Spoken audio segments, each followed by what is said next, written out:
क्या बसपा की कमियां गिनाने में, बहन मायावती जी में कमियां गिनाने में किसी भी राजनीतिक दल का भला हो सकता है?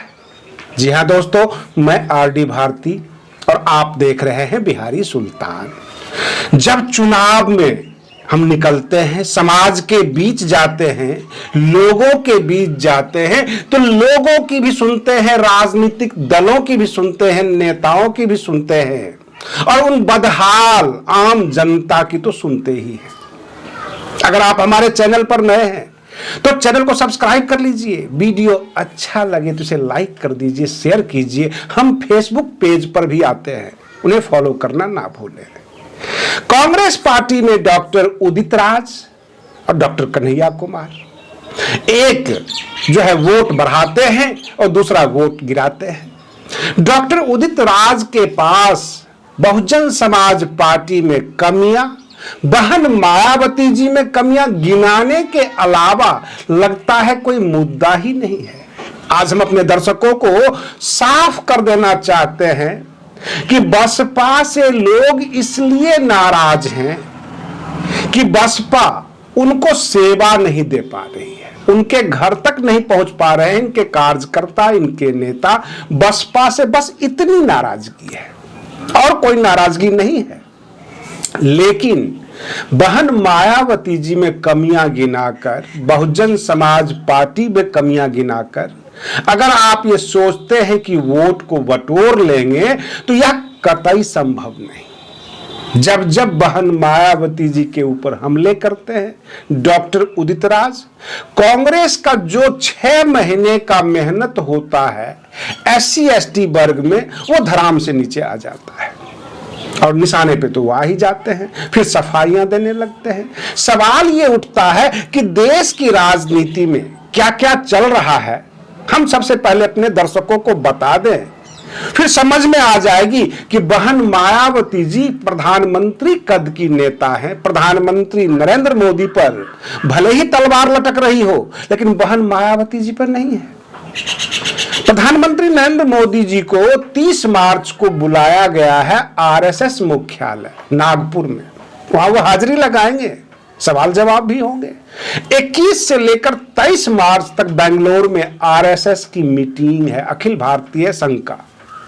उसमें यह मंथन होना है कि भाजपा का अगला राष्ट्रीय अध्यक्ष कौन होगा और देश का प्रधानमंत्री कौन होगा। सवाल इस तरह का है कि जब भाजपा में यह कहा गया कि 75 साल के जो व्यक्ति हो गए उनको मार्गदर्शक मंडल में डाल दिया जाए, वो एक्टिव नहीं रहेंगे, और इसी आधार पर डॉक्टर मुरली मनोहर जोशी, लालकृष्ण आडवाणी, ये तमाम जो बड़े नेता थे इनको मार्गदर्शक मंडल में डाला गया।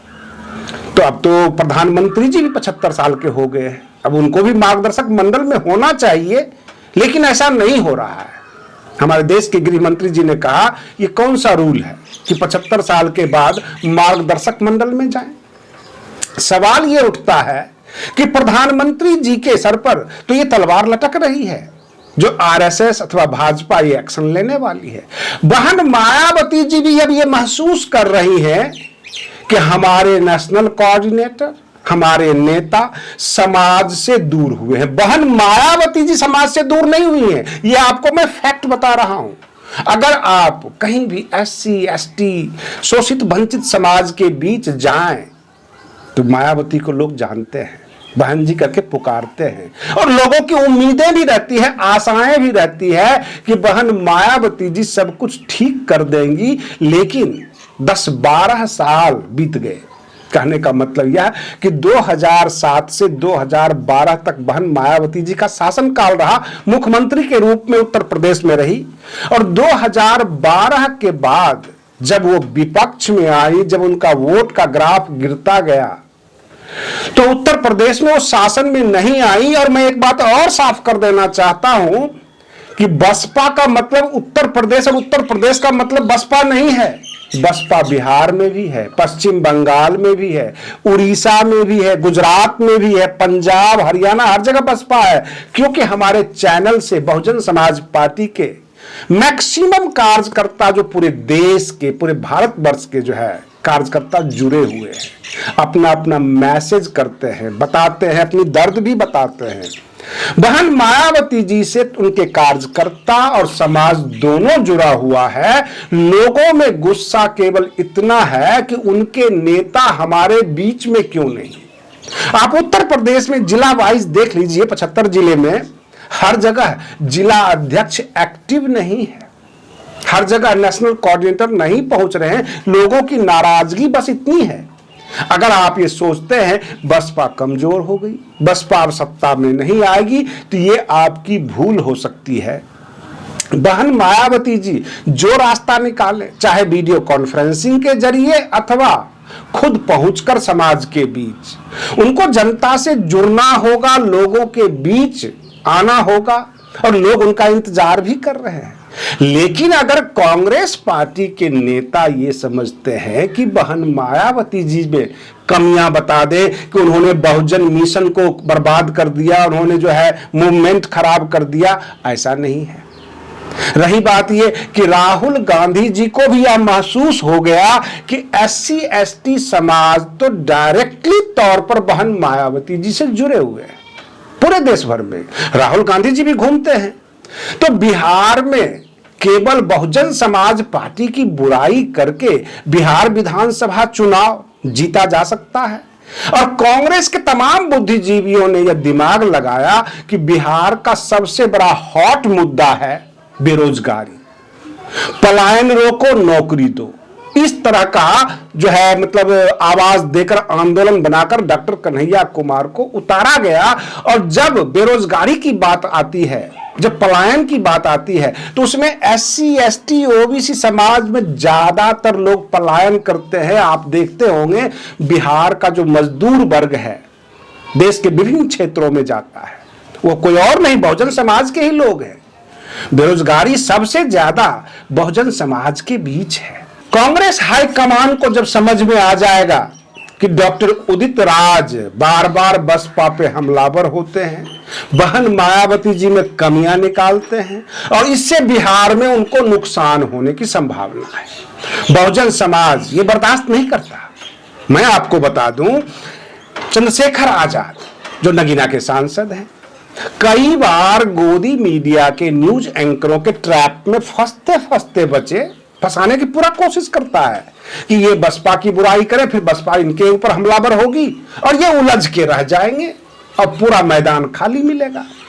लेकिन कई बार वो फंसते फंसते बच गए। जब बहन मायावती जी का नाम आता है, वो जानते हैं कि बहन मायावती जी एक सम्मानित नेता है, बहुजन समाज के लोग उन्हें सम्मान की निगाहों से देखता है। अगर उनके बारे में कोई गलत टिप्पणी किया तो फिर समाज से हमको वोट नहीं मिलेगा, इसलिए वो अपने काम के बारे में बताते हैं। और चंद्रशेखर आजाद भी उसी स्पेस का फायदा लिए कि बसपा के जो नेता थे, जो बहन मायावती जी को झूठी रिपोर्ट पेश करते थे कि सब कुछ सही चल रहा है, आम जनता खुश है, समाज खुश है, समाज आपसे कनेक्टेड है, ये एक झूठी रिपोर्ट थी। और उस रिपोर्ट को देकर बहन मायावती जी शांत रही, और उसका फायदा ही चंद्रशेखर आजाद को मिला कि वो नहीं आ रहे हैं तो मैं उपलब्ध हूं, मैं सेवा कर रहा हूं, उनका मिशन जो है खत्म होता जा रहा है, तो मिशन में हम लोग खड़े हैं, बहुजन समाज के हैं। और इसके लिए उन्होंने बकायदा मान्यवर काशीराम जी का फोटो भी इस्तेमाल किया। आजाद समाज पार्टी मान्यवर काशीराम भी बोलते हैं वो। तो कुल मिलाकर अगर आप बहुजन महापुरुष अथवा बहन मायावती जी, मान्यवर काशीराम जी के बारे में कुछ भी गलत बोलकर चाहते हैं समाज का आशीष ले ले, समाज का समर्थन ले ले, यह तो संभव नहीं। अब रही बात यह कि बहुजन समाज पार्टी के अध्यक्ष, राष्ट्रीय अध्यक्ष बहन मायावती जी भी अब ये समझ चुकी हैं कि मेरे नेताओं ने ही मेरे से धोखा किया, मुझे झूठी रिपोर्ट देते रहे, और इसलिए समाज कटा है, समाज हमसे दूर हुआ है। रही बात ये कि जो उनके बगल में बैठने वाले लोग हैं, एडवोकेट सतीश चंद्र मिश्रा जी जो सीनियर एडवोकेट हैं और बसपा के राष्ट्रीय महासचिव भी हैं, वो मास लीडर नहीं है। समाज के बीच क्या चल रहा है, समाज कितना पसंद कर रहा है, सतीश चंद्र मिश्रा जी नहीं बता सकते हैं। कोर्ट में बसपा को साफ सुथरा छवि बना सकते हैं, कोर्ट से तो बसपा को बचा सकते हैं, लेकिन समाज से वो बसपा को नहीं बचा सकते। और समाज के लिए उनको मेहनती नेता की जरूरत है जो समाज के बीच जाए, जितना बहन मायावती जी चाहती हैं। उन्होंने तो अपने भतीजे को भी नेशनल कोऑर्डिनेटर बनाया, आकाश आनंद जी को, और मेहनत करने के लिए कई चुनाव में बकायदा उनको जिम्मेदारी देके भेज दिया, लेकिन उसका रिजल्ट अच्छा नहीं आया। रिजल्ट इसलिए भी अच्छा नहीं आया कि बसपा का ग्राफ जो गिरा है उन उम्मीदवारों की वजह से जो बसपा में पहुंच जाते हैं, समाज के नाम पे, शोषित वंचित के नाम पे टिकट प्राप्त करते हैं और चुनाव लड़ने का अपना शौक पूरा करते हैं। वो चुनाव ढंग से लड़ते नहीं, चुनाव हो चुकी है खर्चीली, उतना खर्च वो वहन नहीं कर सकते और इस उम्मीद में रहते हैं कि बहुजन समाज पार्टी के बारे में बहुत सारी जो गलत खबरें फैलाई जाती है, इनके पास इतना पैसा है, उतना पैसा है, समाज ने इनको इतना चंदा दे दिया है, तो चुनाव लड़ने वाले उम्मीदवार की भी ये उम्मीद रहती है कि 25-50 लाख रुपये तो बसपा से मिल ही जाएगा, पहले टिकट किसी तरह से कब्जा कर लो।